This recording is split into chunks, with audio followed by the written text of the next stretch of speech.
Eu queria Pessoal, só hoje... ver, eu queria só Pode ver falar, Marquinhos. uma aula assim que todo mundo expressasse todas as suas dúvidas. Não acabava mais a aula, né? Gente, não consegui entrar em vídeo nenhum pelo meu celular. Não sei o que aconteceu. Eu clico e trava tudo. Aí entrei pelo da minha filha. Ô, André, eu sei que ontem o Meet estava bem instável, tá?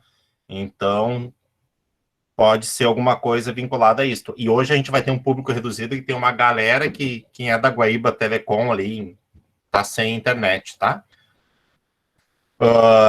Gente, olha só, eu vou começar a gravar, a gente vai fazer um feedback da avaliação de vocês.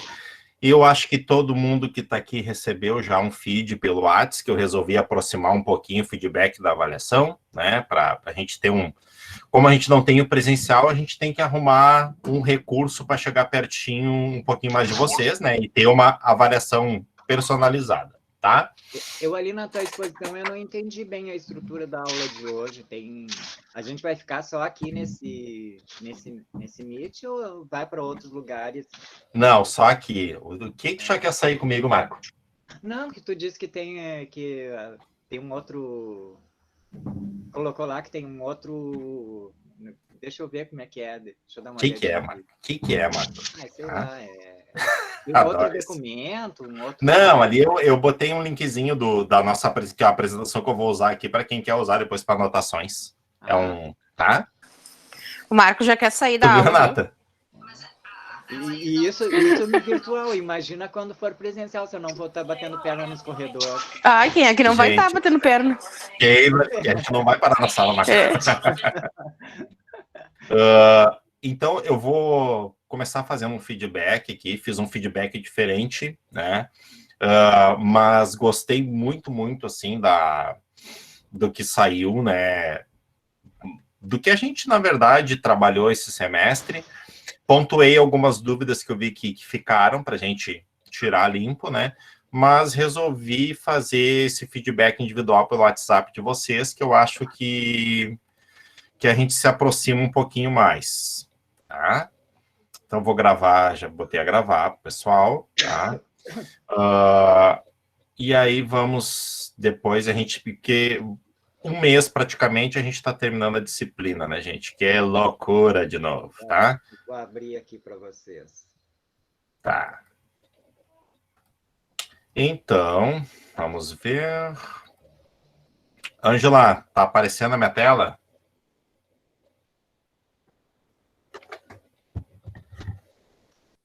Sim, professor. Tá bom. Então, eu vou fazer um feedback do que a gente viu na avaliação, só que eu usei textos de alguns de vocês, tá? Por exemplo, tá? A Daniela, né, na questão número 1, sobre o Novak, tá? E eu coloquei ali, né, que surgiu a dúvida de alguns, professor, as características do Novak ou da teoria.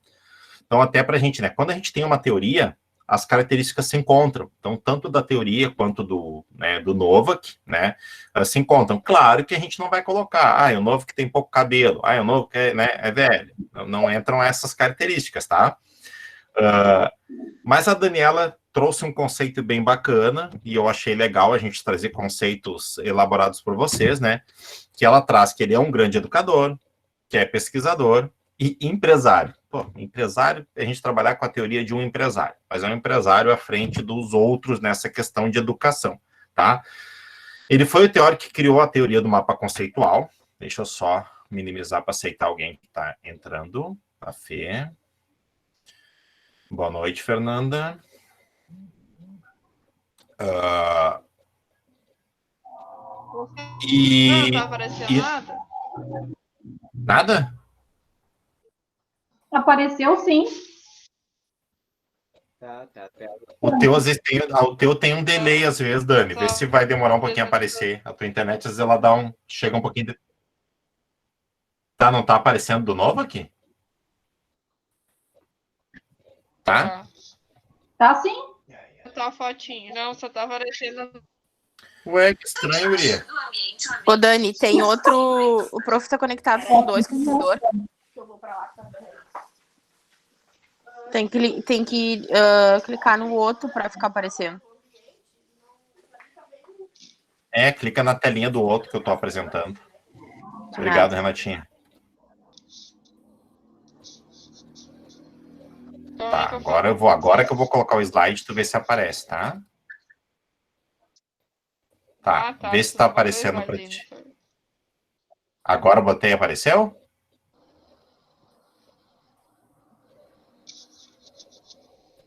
Não, ainda não. Mas pode seguir, senhor. Tá, mas para os outros tá aparecendo ou não, velho? Daqui a pouco eu que tô... Tá aparecendo. Tá? Sim, prof, tá aparecendo. Tá. Pra mim tá. Então, a Dani... Pô, bem na hora da tua, né, Dani? Brincadeira, mas tudo bem, tá? Então, ela trouxe esse conceito muito bacana, porque ela consegue relacionar, tá, quem é novo, né?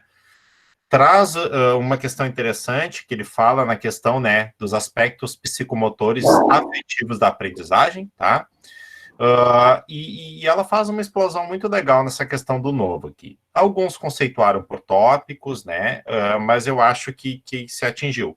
Mas o que fica mais pertinente é que ele é o cara que trabalha, que cria a teoria do mapa conceitual, né? Dentro da aprendizagem significativa, tá? E que ele diz que esses esquemas, tá, são esquemas bem particulares e que levam em conta o afetivo. Por que o afetivo? Por exemplo, a Renata pode fazer uma explosão de ideias lá no mapa conceitual dela, usando canetas coloridas, usando palavras que para ela identificam tal conceito, como para a Ângela pode ser outro conceito. Então, por isso que ele fala nessa questão de ser afetivo, né, do mapa conceitual ser uma coisa tua, um esquema teu. Mesmo ela tendo uma estrutura, ela expõe algo particular de cada um que está tendo contato com determinado conceito. Então, quem foi novo aqui, né, cria a teoria dos mapas conceituais e diz que cada um tem um jeito de fazer esquemas e cada um tem um jeito de aprender. Ele é empresário. Então, vocês veem a carência que a gente tem de teóricos na educação. Prof. Oi? Eu tive alguns problemas em relação a algumas atividades em sala de aula, que eram divididas por mesa, nessa questão de pedirem mapa conceitual, mapa mental, e acabar não tendo uma explosão, não tendo uma conversa, e o mapa ter sido feito somente por uma pessoa, né? E eu acabei me incomodando bastante em relação a isso e acabei deixando algumas coisas para lá, né? Tu lembra bem que eu ia reclamar direto para ti. Lembro, Então, o mapa conceitual ele é muito pessoal, né? Por mais que o professor peça a atividade, se não tiver uma discussão, se for em grupo, não tem condições de fazer. Que legal tu trazer isso, porque tu vê, né, no final tu diz, se não tem uma discussão, é que nem tu falou, não tem sentido, né? Sim, não faz sentido a criação, não tem como criar algo se não tem uma questão de ficar discutindo sobre, né? Porque cada um tem uma ideia, desculpa, cada um visa o seu ponto em relação ao assunto. E é isso que é muito complicado, né? Da gente entender essa questão do porquê da discussão, né? O porquê eu trabalho em grupo, né? Então, a gente vê, a gente estava conversando um pouquinho antes ali, até com a questão da Ângela, na questão da instrução por pares. Qual é a maior dificuldade? Por que a gente não trabalha muito?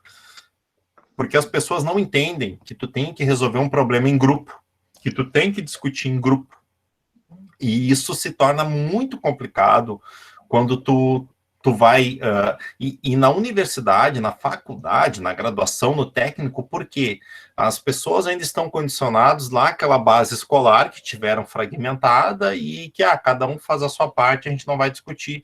Me veio vários lampejos agora, Renato. Me lembro muito, muito, muito que tu batia nessa tecla. A Jaqueline Augusto também batia muito nessa tecla pela dificuldade das pessoas não discutirem para chegar num trabalho final, né? Então, é um problema. Se a gente não entender que a gente tem que fazer a discussão e que não existe o minha parte, o tua parte, imagina quando a gente chegar na sala de aula, no ambiente de aprendizagem, e a gente ter que explicar para o aluno uma coisa que nós não conseguimos, nós não fazemos, né? É difícil discutir com o grupo? É difícil. É difícil receber críticas dentro de um trabalho? É muito difícil, né? Só que a gente tem que entender que a gente está criticando um assunto, a gente está criticando, né, uma resposta, a gente está criticando, não é a pessoa, a gente não pode, né, pessoalizar a discussão, né? Então, e a gente tem que ter entendimento, tanto na área da pedagogia, na área da educação física, para a gente trabalhar na teoria de projetos, que é o que a gente vai ver, acho que na outra aula, a gente tem que entender que tem que ter interação em grupo, né? Então, é o ponto-chave, né? Se tu não consegue fazer isso, tu não vai trabalhar com a teoria do novo aqui, né? Tu não vai trabalhar com a teoria dos mapas conceituais. Então, a chave é essa. É a discussão em grupo para chegar num consenso. Pode não chegar a consenso nenhum, não tem problema, mas que teve a discussão. Entendeu? Teve a discussão. O principal do mapa conceitual não é o mapa conceitual, é a discussão que se permeia no grupo. Tu pode chegar no final e não conseguimos fazer um esquema, mas a gente discutiu aquele período todo, a gente formulou hipóteses, a gente, né? Então, eu acho que isso a Renata trouxe e fica um alerta para todos nós que somos da educação. A gente tem que praticar mais isso. A gente tem que praticar a crítica, a gente tem que entender, né, que não existe modelo, né, para trabalho, modelo, né, para uma aula, porque a aula se desconstrói em segundos. O planejamento é uma previsão, tá? Então, o grupo é a chave. Se eu não consigo trabalhar em grupo, eu não vou conseguir trabalhar na educação. Felipe, chegando agora e já me metendo um pouquinho, Fala, falando daí, e esses dias eu tive uma reunião e eu estava até para te perguntar, mas deixei para falar na aula, sobre a sala de aula invertida, né? Da aula invertida que a gente trabalhou. A supervisora disse assim, vocês têm que trabalhar a aula invertida, que isso há muito tempo se trabalha. Daí eu fiquei pensando, né? Há muito tempo se trabalha, porque eu nunca vi ninguém trabalhar. E eu conheci depois que tu falou aqui em aula, né? Eu fiquei pensando se existia há muito tempo mesmo ou não. Na verdade, o que as pessoas entendem por aula invertida? É tu dar uma pesquisa para o aluno, tá? Por exemplo, né? Vou dar uma pesquisa lá para a Aline e ela vai pesquisar o Egito, tá? E ela traz a pesquisa pronta para aula. Ponto. As professoras entendem isso como aula invertida. Não, isso não é aula invertida. Isso é se ela não vir com a pesquisa do Egito para a sala de aula e eu dar a minha aula do Egito depois que ela pesquisou, isso não é aula invertida. Então, é uma coisa que tu pode, sim, questionar. Olha só, mas se eu dou um assunto para o meu aluno pesquisar, um assunto novo, tá?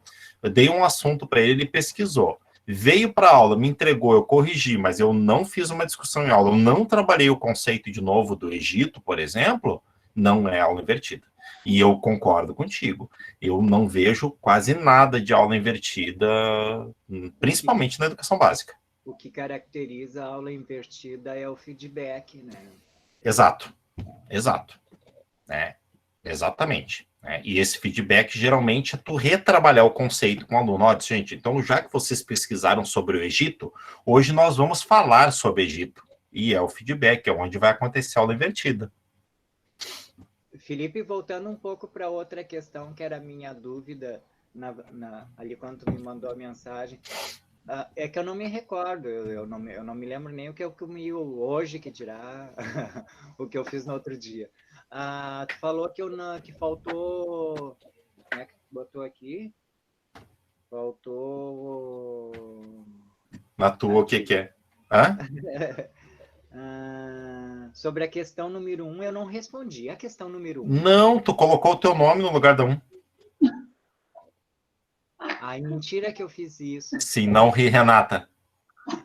Eu nem comecei a rir ainda. A Renata tá rindo de mim, que feio. Não, mas é ela- a Ângela. Vai por dentro, ela riu. Desculpa, Marco, eu tive que rir mesmo por dentro, porque, meu Deus. Ô, Felipe, eu me esqueci. Eu acho que eu deixei para depois, então, essa questão, porque eu achei que era que eu tinha que dar uma revisada. E tu frisou tanto para a gente não esquecer o nome da gente, Ó, a Ângela deu um acesso, Marco. Ó. Que eu botei o nome lá, mas não era a minha intenção. Eu, sinceramente, quando eu vi a pergunta, me assustei e pulei para 2, porque eu pensei, gente, será que eu matei? Foi a aula que eu dormi, que ele falou do novo aqui, porque eu fiquei muito perdida. Mas depois tu deu um contorno legal, gostei. Mas, ô Marco, foi isso que aconteceu ali. O Marco não, ele colocou o nome. Eu disse assim, ou ele se acha o novo, que eu se confundiu, né? Ai, meu Deus. O que, Dani? Não, vocês têm. Isso é só um termômetro para ver como é que o cidadão anda, né?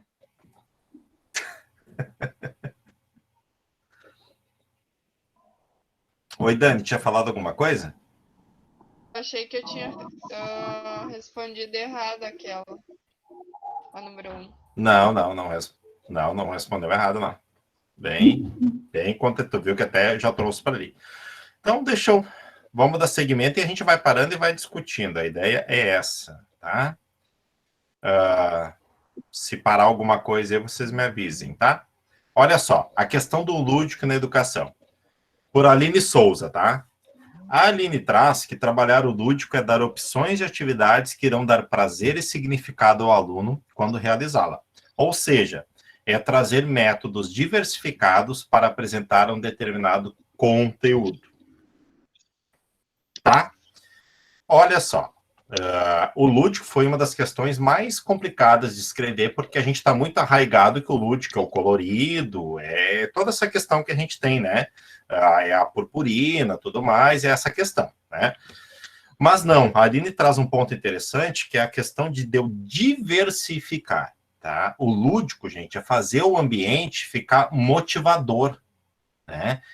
E esse ambiente, para ser motivador, eu tenho que trazer o aluno para o centro do processo, eu tenho que diversificar as minhas atividades, as minhas interações. Ser lúdico é fugir do tradicional, mas aquele cuidado, né? Quando a gente fala em tradicional, a gente tem que ter muito cuidado. Alguém falou alguma coisa? Então, a Aline traz isso. Ela traz esse ponto, como os vários de vocês trouxeram, tá? Que é eu diversificar. Então, trabalhar com lúdico é as várias formas que eu consigo trabalhar um conceito, que eu consigo trabalhar uma atividade, né?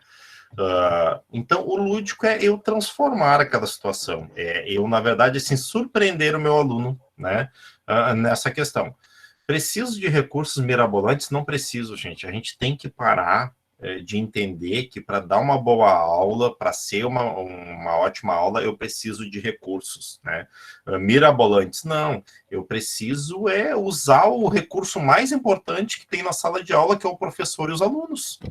Isso é o recurso mais importante que tem ali dentro. O que eu trago são acessórios. A gente não tem acesso ao formulário depois de entregar. Mas eu posso enviar, Marco. Mas eu me recordo que eu falei sobre o lúdico, e eu até extrapolei um pouco ali o que se fala sobre o... Né? Eu puxei um pouco do conceito da Anna May, né? Sim. Que é o da fruição, que é o prazer, e isso é para a vida toda.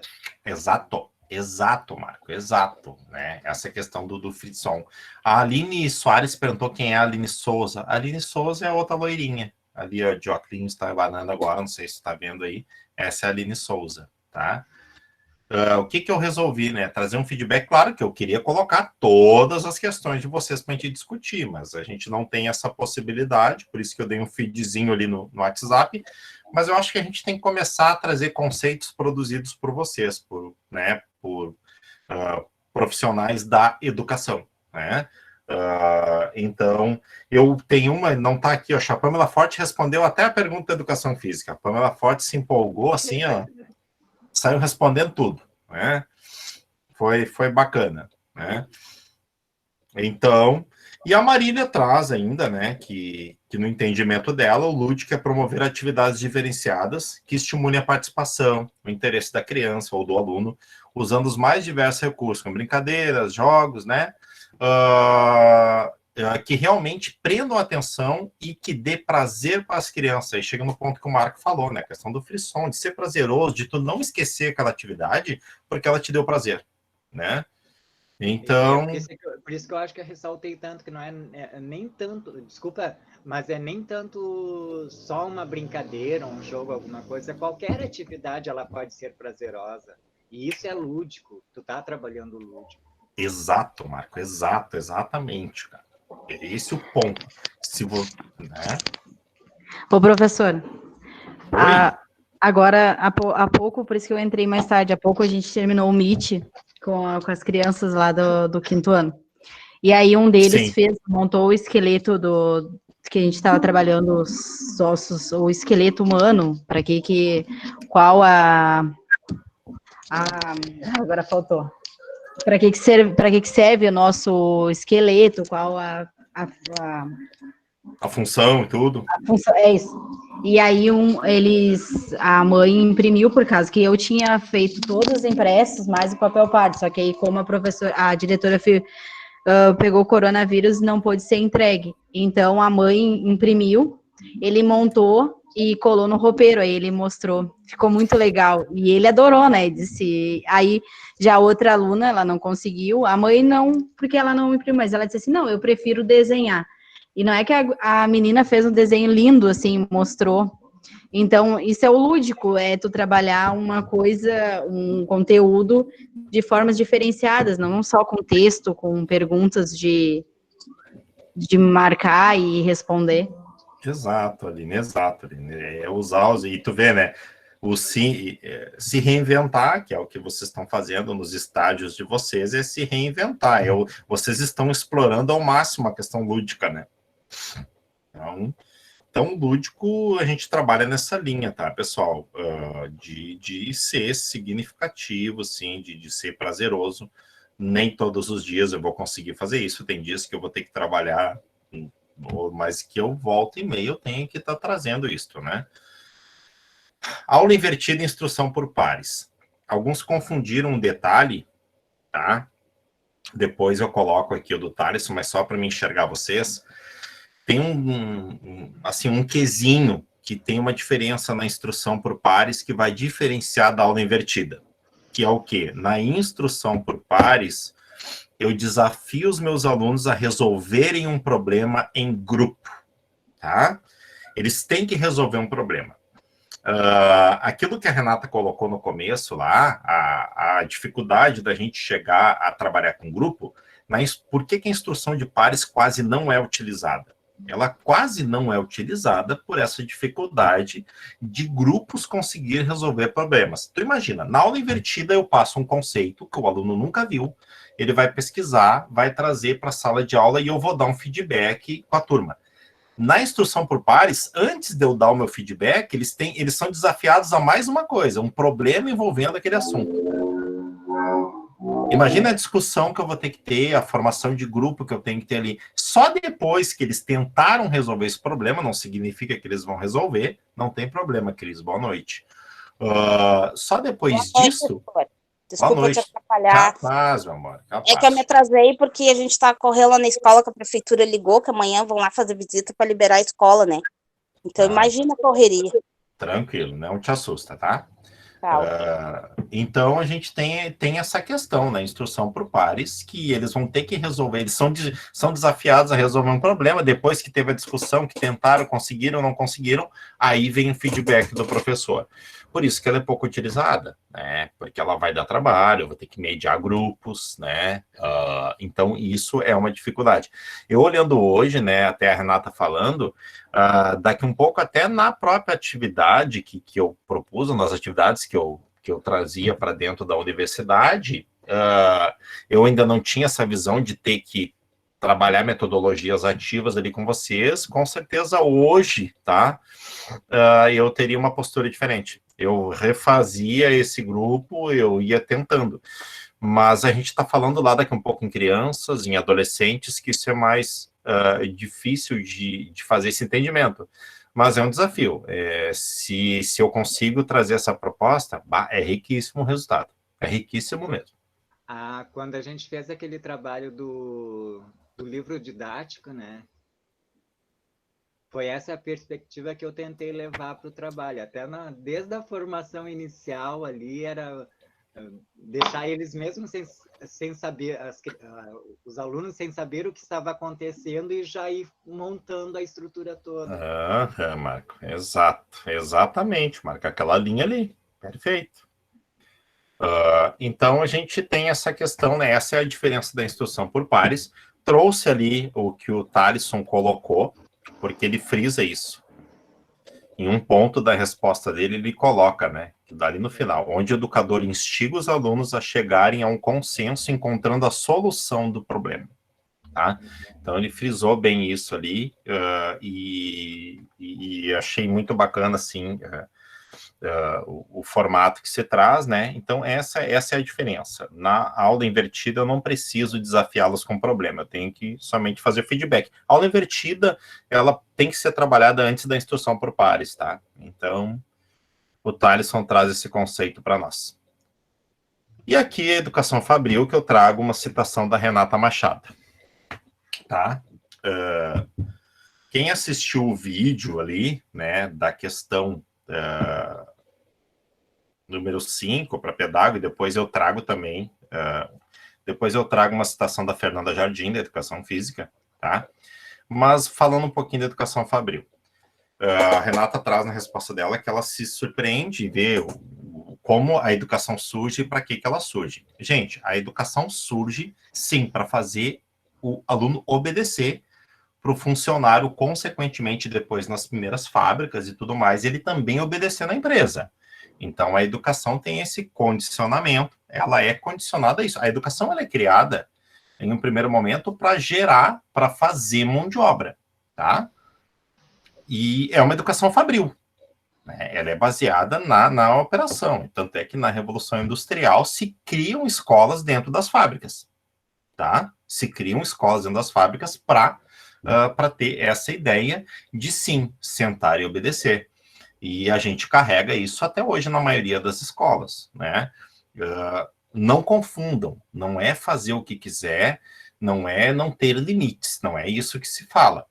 Mas que a gente tem um modelo fabril bem forte dentro das escolas, sim, né? O refeitório, ele é pensado como um refeitório de empresa, tá? As filas são pensadas como filas de empresa, de fábricas, tá? O boletim é pensado como salário depois de um mês de trabalho. Então, pensem, tem muita relação, né, com a fábrica. Se a gente pensar, a gente carrega um modelo bem forte ainda, né, dessa educação criada primeiro. Né? Sim, sim. A sineta, perfeito. A sineta, ó. Tocou a sineta, eu paro de fazer o que estou fazendo, eu troco de atividade. E a Renata traz isso, cara. A Renata traz isso fortemente. E o que ela aborda, né? Ela coloca que é muito interessante o vídeo, porque ela nunca tinha imaginado que o nosso ensino, né, chamado tradicional, foi feito para a era industrial, basicamente. Sentar e obedecer. E ela diz que acredita que a mudança na educação não cabe somente à escola. Um dos principais motivos é a falta de políticas públicas para pessoas em situações de periferia. E isso é muito bom ignorar quando não se vive essa realidade e é considerado privilegiado. Eu quase tatuei essa resposta, tá? Bacana. Por isso que eu até coloquei o link da apresentação, porque é muito bacana isso. Porque é muito fácil nós falarmos aqui, nós que estamos aqui agora, falar que os alunos têm que acessar, eles têm que assistir o Meet, eles têm... Gente, mas quem está fora desse contexto, que sim, nós somos privilegiados nesse momento, somos sim, é muito fácil eu falar, né, quando eu não estou do outro lado, né? Então, por exemplo, só para frisar com um exemplo bem prático para vocês, semana passada eu atendi um pai que foi buscar o Classroom na escola. O pai achou que era um livro, gente. O Classroom, ele achou que era um livro. E ele queria buscar o Classroom para os filhos, tá? Então, claro que eu enchi meus olhos d'água na hora, né? A Josi disse que um dos meus problemas é esse, ser manteiga, né? Mas tudo bem, né? E coloquei ele para dentro da escola, expliquei para ele, mas não entrei em detalhes, e só perguntei para ele: o senhor tem telefone? Ele disse, não, meu filho, eu não tenho. Mas o meu filho tem um telefone, mas ele mora em São Lourenço. Eu disse, então tá, olha só, eu vou montar, né, eu vou falar com os professores, eu vou montar uma apostila para o senhor, vamos montar alguma coisa para os seus filhos, e o bom é que a minha diretora estava junto, para ela entender o porquê que 100% dos alunos não estão estudando. E aí eu só dei, ali ficou um exemplo clássico, eu e Ângela discutimos isso hoje, né, Ângela, na orientação de estágio, né, que é complicado, gente. Ponto, né, ponto final. Então, a educação tem esse modelo, né? Agora a gente está numa zona. Quem não é privilegiado, quem não tem uma classe mais ou menos, não está estudando, gente. Essa é a realidade hoje no Brasil, é a realidade no mundo. Quem não tem condições não está estudando. Está sendo excluído, sim. É o maior ponto de exclusão social que a gente tem dentro da educação. É esse momento. Tá? Então, nos faz pensar bastante. O mais triste disso, além da situação, né, que já é horrível, né, é saber que muitas vezes uma coisa assim é motivo de piada, né? Sim, Marco. Sim, Marco. Sim.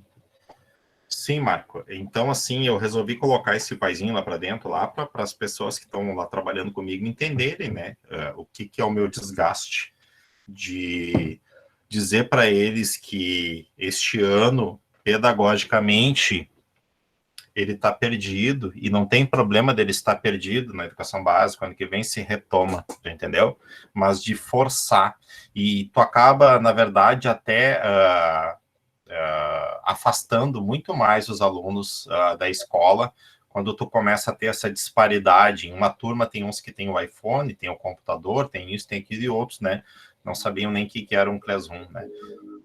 Então, mas eu trouxe essa fala porque a fala da Renata me fez lembrar dessa questão. E acho depois está na apresentação, no link que eu coloquei lá para vocês, né? Achei muito boa a relação dela, e o vídeo ele fala bem isso.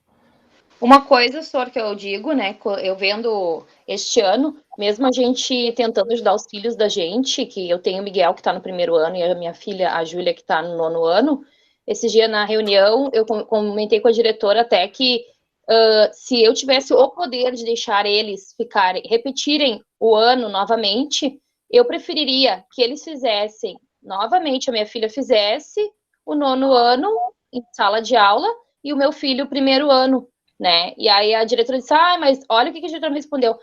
Mas vai judiar muito deles, eles já sofreram demais. Eu fiquei assim, como assim? Eu preferiria que eles fizessem o 9º ano, ano que vem, agora, porque a minha filha não aprendeu nada esse ano. E ela mesma diz, ela disse assim, que adianta eu ir para o 2º grau sem saber nada? Eu vou chegar lá no Premem, eu não vou saber nada, uma escola estadual, eu não vou conseguir acompanhar. É muito complicado, sabe? Tá no 1º ano. Eu vejo as professoras colocando coisa ali agora, esses dias, CH, LH, NH, eu disse, o quê? Mas nem ensina, André. Eu disse assim, não botei, não, eu vou completar. Nem ensina. Não, eu não tô fazendo. Aí a diretora esse dia me mandou a mensagem, vou passar aí para recolher as folhas do Miguel, as que a gente levou, disse assim, aquelas que foram mandadas pela professora, eu não fiz, ele não vai fazer e eu não vou postar. E ela disse, mas tá com algum problema com a professora? Eu disse assim, não, é o seguinte, o meu filho não sabe fazer isso daqui, e eu não tenho como ensinar isso aqui, dar um texto para ele e mandar ele sublinhar, enlaçar, CH, LH, isso aqui não. Não tem André, como. ele pode até identificar, mas essas sílabas são as sílabas complexas. Quem ensina, basicamente, é lá no 2º ano, na 2ª série. Sim, imagina, a professora dele saiu para a função da campanha, colocaram uma substituta ali, ela caiu de paraquedas ali na função, a outra professora, e aí me manda tudo ali, eu disse, eu fiquei apavorada, gente. Eu disse assim, eu não vou passar isso aqui para ele. O que eu fiz? Eu estou tentando fazer coisas que eu, no caso, não tenho... não tenho no momento, assim, sabe? Mas eu tô tentando ver coisas nos livros didáticos e fazer de forma lúdica para ele. Porque tem coisas ali que eu fiquei apavorada, assim, sabe? Que tá certo que ele, se eu falar, ele vai entender, mas eu não quero forçar aquilo dali, não tá no tempo dele ainda. Tem coisas que ele tá pulando, entende? Eu fiquei apavorada, eu disse, não, eu quero ver se eu conseguir, eu quero que ele faça o primeiro ano de novo, presencial. Mas assim, André, uma coisa que a gente tem que entender até nesse contexto, né, é o seguinte contexto, né, tem um outro pilar muito fraco nessa questão que é a professora, ela também está sendo obrigada a fazer isso, entendeu? Então, o problema é no sistema educacional, é a instituição como um todo, municipal ou estadual, porque eu te digo porque eu estou na rede, né, eu trabalho na estadual e eu tenho que sim fazer os meus ali, né, trabalharem nessa linha. Claro que eu tento amenizar ao máximo, mas eles estão sendo cobrados por isso. O teu entendimento quanto mãe está corretíssimo. E o ano que vem exigir da escola que ele vai entrar, que ela vai entrar ou vai continuar, uma retomada pedagógica. Mas tu, enquanto mãe, sim, tu pode, né, não trabalhar alguns conceitos com ele que não são pertinentes. Concordo com a Renata nessa questão. Por exemplo, se é, né, trabalhar agora, por exemplo, dígrafo, não, ele está em processo de alfabetização, né? Então, mas isso, enquanto mãe, eu acho que tu tem sim que gerenciar e o ano que vem. Mas sempre te coloca lá do outro lado. Agora a gente trabalha com os pares, né? A professora é professora como tu, e ela está sendo exigida para fazer esse processo, entendeu?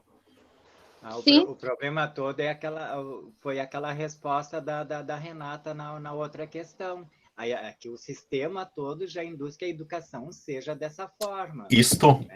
Aquilo que eu estava questionando mais cedo contigo, que eu acho mais importante a formação do que a formatura. É a relação perfeita. Sim, é o que a minha filha disse. Ela disse assim, o que adianta eu fazer? Eles estão tudo preocupados com camiseta agora do 9º ano e eu não aprendi a Bhaskara. Foi o que ela me disse. Mas a Bhaskara disse para ela não deixa a Bhaskara quieta, né? Coitadinha. Ela disse, para que serve? Só para concurso, filha. Coitadinha. Deixa ela longe da Bhaskara, tá? É complicado. Mas gera bastante ponto de discussão, isso que é bom. Aqui a Fernanda, tá? Na questão de como fazer um ambiente dinâmico, a Fernanda Jardim traz o quê, né? Quando um educador aborda assuntos relacionados à comunidade que seus educandos estão inseridos, olha bem, trabalhar a realidade do aluno. A gente volta nessa questão da realidade, né? Ele já está tornando a aula dele significativa, né? Porque eu me sinto parte daquele grupo, eu me sinto parte daquela história, né? Pois no momento que tu traz essa realidade para dentro da sala de aula, você está chamando seus alunos para debater o que pode ser mudado naquele ambiente e mostrar o que tem de bom lá. A aula se torna dinâmica quando cada um aborda, né, um tema e leva o mesmo para ser discutido em sala de aula. Fernanda, muito boa a tua resposta, muito boa mesmo, tá?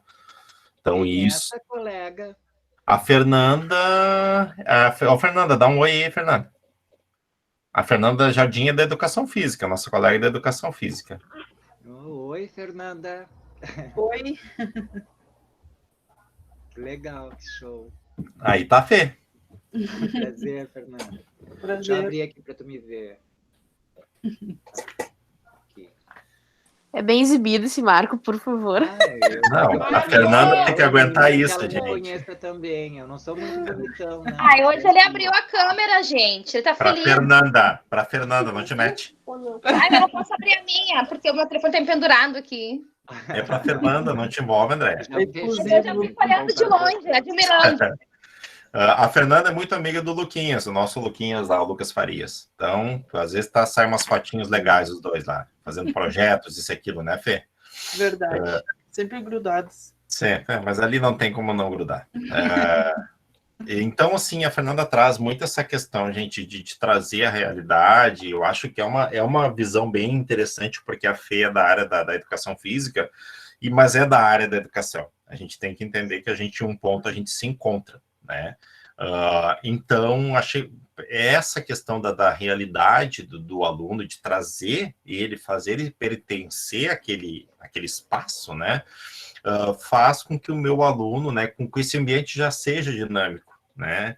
Então, é muito, né, muito interessante, né, da gente trabalhar, trazer essa realidade do meu aluno, e quando eu não consigo trabalhar com situações da realidade, eu transformo, eu faço a realidade. Vamos pegar o exemplo da Aline. A Aline fez uma proposta no estágio dela, que era para ser da entrega de material, onde eles tinham que construir, né, um esqueleto gigante.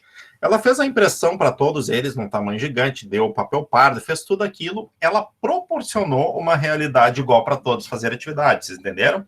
A Ângela entregou material para os alunos dela, e ela proporcionou que todos recebessem aquele material, então ela podia fazer com que eles, né, podia trazer a proposta na educação física, né?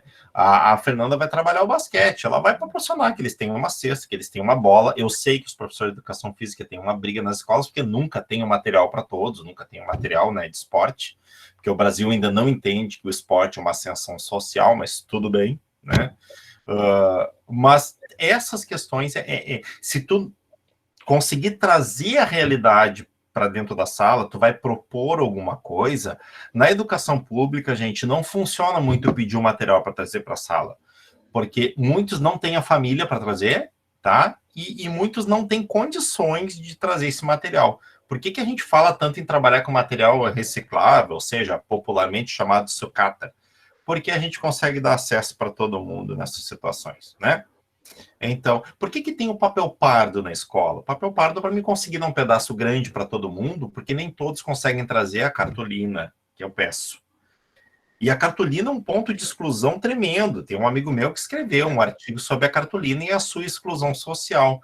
Quando a professora na educação, dependendo da escola, pede uma cartolina para cada um, né? Vem poucas cartolinas, porque a cartolina tem que ser comprada. E além de não ter o dinheiro, às vezes tu não tem o lugar para comprar na tua comunidade. Então, ele escreveu a cartolina e a exclusão social, e ele fez um ponto de análise, né? Os meus alunos não trazem o material. Olha, gente, eu vou pensar, ao invés de eu comprar uma cartolina, que eu não sei se está uns R$52, e comprar uns 50 ou 2 de pão, eu vou comprar o pão. Eu não vou comprar a cartolina. Vamos pensar nesse... E ele faz um discurso muito bacana. Ver se eu acho o artigo e disponibilizo para vocês lerem essa situação. Né? A gente conversava cedo com a Ângela, fez uma proposta e vieram poucos retornos da atividade. Perguntei para a Ângela, qual é a realidade dos teus alunos?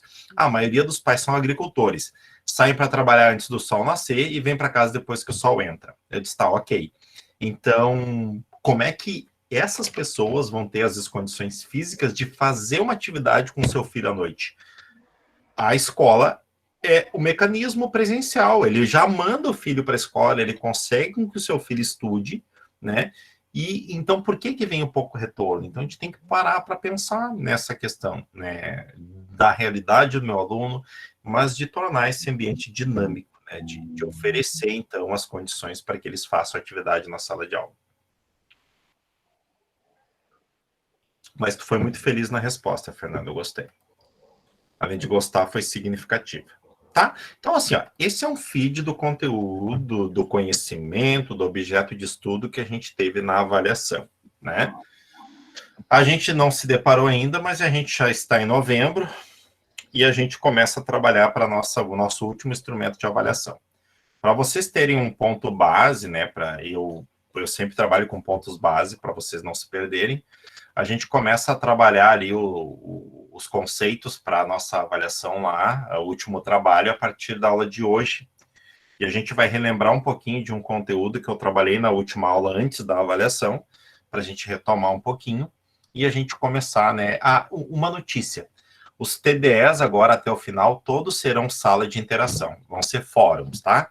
Eu abri um fórum hoje com um problema lá e vocês vão discutir lá, vão colocar a opinião de vocês e tudo mais.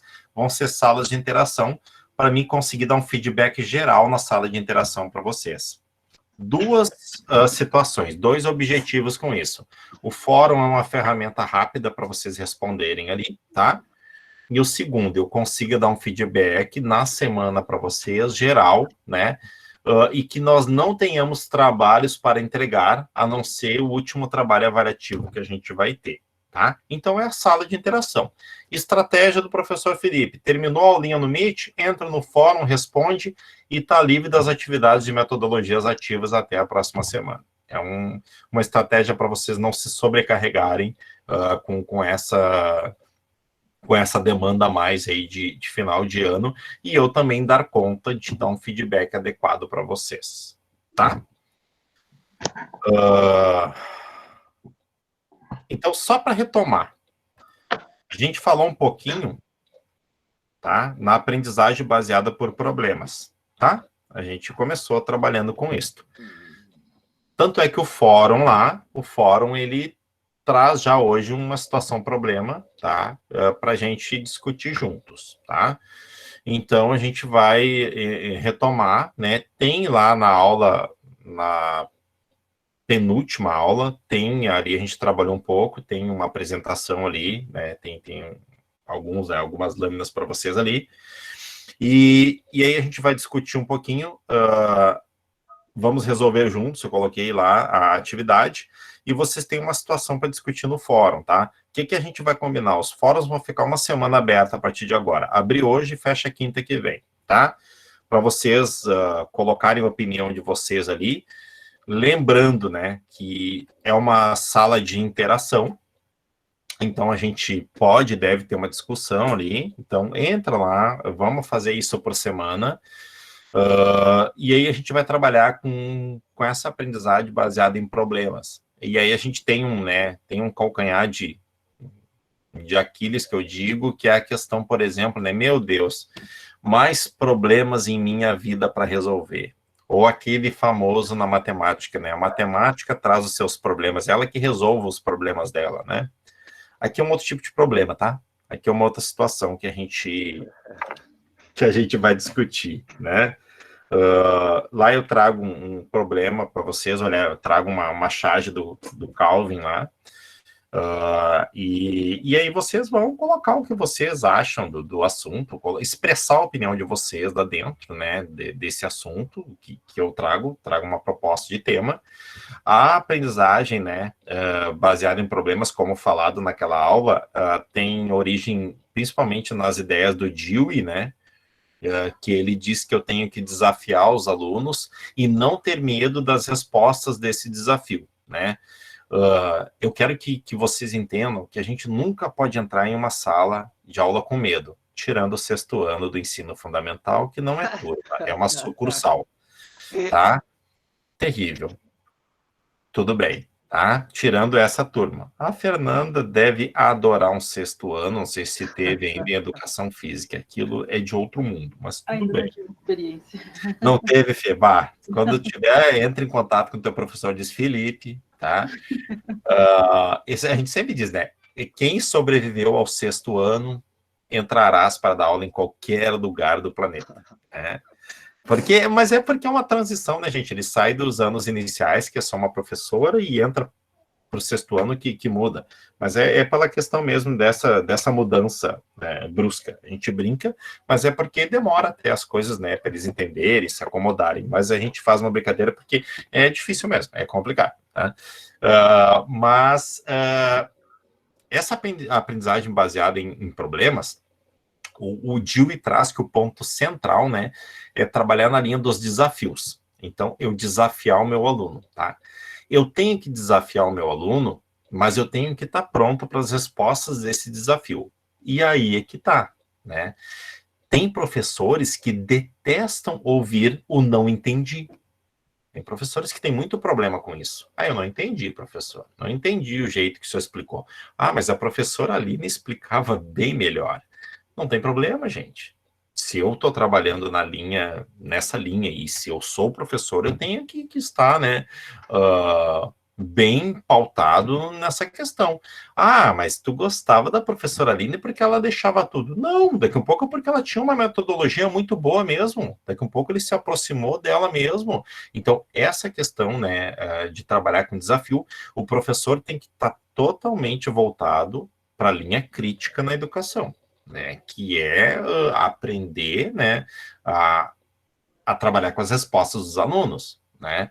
Então, a aprendizagem baseada em problemas, tu traz situações para os alunos resolverem, tu traz desafios e tu trabalha com essas respostas.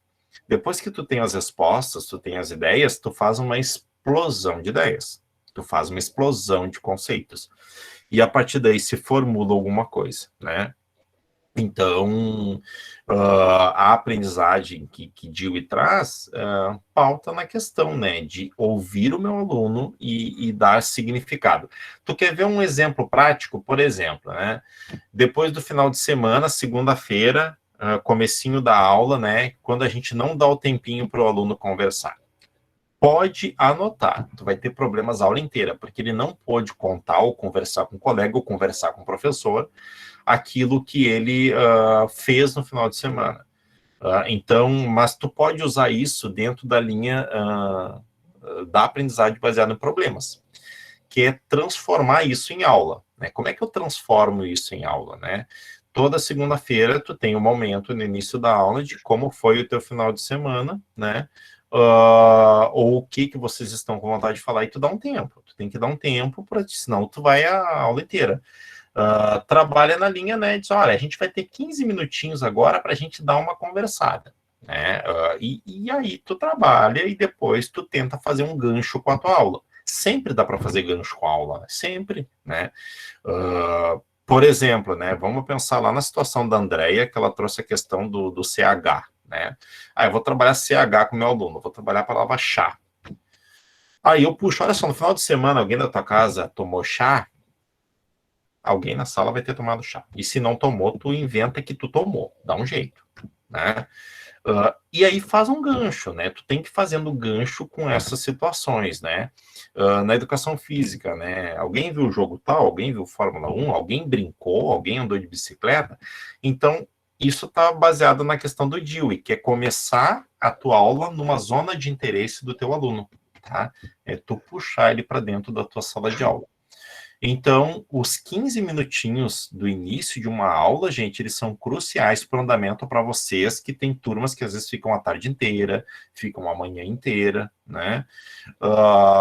Então, isso está baseado totalmente nessa situação. Tu acalma a turma quando tu deixa eles conversarem no início da aula. Turmas, por exemplo, noturnas, tá? Quem for trabalhar no ensino noturno, trabalhar fortemente na escola, que a primeira atividade da noite tem que ser o lanche, tem que ser a alimentação, tá? Isso é uma luta que a gente tem no ensino noturno, tem que ser a alimentação, por 2 fatores. Muita gente vem do trabalho, muita gente tem pouca coisa para comer, e na hora do lanche é um momento de descarregar energia, de conversar um pouco, né? Então, isso tá baseado na linha também, né, da linha, né, baseada, né, na questão, né, dos problemas, e a gente usar o que está acontecendo para benefício, né? Então, eu propus para vocês no TDE um problema, e eu quero que vocês discutam sobre, né? Pode ser um problema que não tem uma solução evidente? Pode, mas a gente vai originar e a gente vai ter ideias ali dentro, tá? Então, o que eu vi? O que eu detectei como problema? Vamos lá. O acúmulo de atividades no TDE. Não só do aluno, mas minha também. Tem algumas que eu ainda não dei o feedback lá por uma questão clássica de tempo. Então, eu tive que remodelar essa situação para vocês participarem e para mim conseguir dar um feedback para vocês. Mas eu gostaria muito que vocês movimentassem aquela sala de interação, tá? De colocar... Não preciso fazer textos, eu posso colocar 1, 2 frases ali, né, 1, 2 linhas, mas interagir com aquilo para ti, ó, essa semana o Felipe colocou tal situação e eu, né, participei lá, ponto. Eu começo a equalizar minha cabeça e eu começo a organizar. E metodologia ativa eu vou ter só na quinta-feira que vem. Pode ser assim? Fica bom assim o TDE para vocês? É mais um mês só, qualquer problema a gente mata no peito. Ô, Marco velho, cara. Marco velho tá, gente. Marco tá em meet comigo desde as 5 da tarde. Tô mais com o Marco do que com a Josi. Até parece que tem essa confiança toda, né? Mas então, só pra gente, né, e pra gente também levar mais tranquilo, porque cada aula agora eu vou trabalhando matemática com vocês, tá? Acho que esse modelo de avaliação ali no formulário rodou bem com vocês, pelo que eu vi pelos resultados, pelo que eu vi na participação. Eu acho que foi interessante, né, trabalhar, porque foi muito bom mesmo, assim, o retorno foi maravilhoso. A última questão que eu coloquei para vocês ali é para vocês pararem, né, com a ideia de que vocês não podem, de que vocês estão acomodados. Pelo contrário, gente. A gente está levando 2 semestres da graduação no peito, Na raça não tá fácil o confinamento, não tá fácil o isolamento, né? Mas só para vocês perceberem o quanto vocês estão se movimentando, o quanto vocês estão participando e fazendo. Eu não sei como é que tá na educação física, Fernanda. Tu tá em estágio esse semestre ou não? Não, eu optei por não pegar. Eu prefiro fazer o estágio presencial. O teu é complicado a distância, né, Fê? Sim, sim. E também não são todas as escolas, acho que estão tendo aula à distância, né? Eu estava conversando com o Rafael sobre a questão da educação física e disse, Felipe, é muito complicado, porque já presencial eles já sofrem, porque o pessoal nunca tem a educação física como era para ter, né? Sim. E sabe, pergunto porque eu tô com a maioria dos meus à distância e a gente tá tomando um enrosco para fazer. Não tá fácil, sabe? Não tá legal para ninguém. Mas é como curiosidade mesmo, tá? Felipe, hoje eu estava conversando com uma colega que vai fazer estágio o ano que vem, né? E ela me contou do medo dela, né? Aí tu precisa ver, eu dando as orientações para ela como ela deveria agir, né? Praticamente eu disse para ela fazer tudo o que eu não fiz. Mas que bom, Marco. Mas olha só, Marco, tu evidenciou, porque a gente foi cobaia. Ô, Marco, nós não fomos cobaias no primeiro estágio de distância? Fomos, né? Fomos. E agora uma coisa assim, não, mas lógico, parece meio piada isso que eu contei, mas foi uma verdade, porque eu errei muito e continuo errando, né? Claro. Mas eu não quero que os outros errem os mesmos erros que eu, né? E se a gente tiver essa coisa de conversar de vez em quando um com o outro, de trocar essas experiências, de fazendo um pouquinho a cada dia. Isso eu digo e para mim eu tenho a maior dificuldade de fazer isso. Faz um pouquinho a cada dia. Não fica muito tempo numa atividade só. Marco, eu troquei muita ideia com a Jaqueline e eu tava com dificuldade. Eu peguei, até se chama técnica de Pomodoro, isso que o Marco falou, tá? Eu vou colocar aqui técnica de Pomodoro. E o Marco, que bom que tu trouxe isso. Cai muito bem para a metodologia ativa. Que é essa questão, Marco, de tu trabalhar 30 minutos numa atividade e mudar. 30 minutos na outra e mudar. E ir mudando. Técnica Pomodoro é o nome, tá? E tu faz intervalinhos pequenos. Que bom que tu trouxe, Marco. Eu não ia lembrar mais. Foi o que me salvou. Olha, vocês podem até achar que é ociosidade minha, mas eu intercalo, às vezes, umas atividades com um joguinho. Mas tem que ter. Mas olha, o Marco descreveu a técnica Pomodoro, tá? Pesquisem para vocês verem o quanto aumenta a produtividade e diminui a ansiedade de vocês, porque tu tá sempre um pouquinho a cada dia em contato com aquela atividade, faz perceber que tu tá fazendo, e outra, né? A gente não pode fazer as atividades para terminar uma, porque tu leva muito tempo, tu cansa e não sai como tu queria. Exato. Né? Bem lembrado, Marco. Bem lembrado mesmo, sabe? Eu tenho dificuldade, porque eu encarno, eu fico ali, enquanto eu não consigo escrever, eu fico ali batutando, eu vou arrancando os cabelos,